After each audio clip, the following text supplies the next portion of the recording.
আমি ওই ব্যক্তিকে জান্নাতের আঙ্গিনায় একটা ঘরের গ্যারান্টি দেই যে ব্যক্তি তর্ক করার সময় নিজে হক এটা জেনেও সে তর্ক থামিয়ে দেয়। অনেক সময় হয় না, অনেকে পায়ে পাড়া দিয়ে ঝগড়া করতে আসে, এরকম আছে না নাই?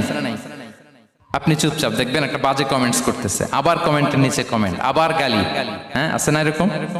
বিষ্ণু বলেন নিজে হক এটা জানার পরেও আর যাতে তর্ক না বাড়ে, যে তর্ক থামিয়ে দেয় জান্নাতের আঙ্গিনায়, তাকে আমি একটা ঘরের গ্যারান্টি দেই। ওয়াবিবাইতিন ফি ওয়াসাতিল জান্নাতি লিমান তারাকাল কাযিবা ওয়া ইন কানা মাযিহান। আর ওই ব্যক্তিকে আমি জান্নাতের মাঝখানে একটা ঘরের গ্যারান্টি দেই যে ব্যক্তি কৌতুক করার সময়ও মিথ্যা পরিহার করে। করতেছে কৌতুক, ফান করতেছে আর কি, হি ইজ কিডিং, পান করে, কৌতুক করে, কিন্তু কৌতুকের সময়ও সে মিথ্যা বলে না। এই স্বভাব যাদের, তাদেরকে আমি জান্নাতের মাঝ বরাবর একটা ঘরের গ্যারান্টি দেই। আমি ওই ব্যক্তিকে জান্নাতের আঙ্গিনায় একটা ঘরের গ্যারান্টি দেই যে ব্যক্তি তর্ক করার সময় নিজে হক এটা জেনেও সে তর্ক থামিয়ে দেয়। অনেক সময় হয় না, অনেকে পায়ে পাড়া দিয়ে ঝগড়া করতে আসে, এরকম আছে না নাই?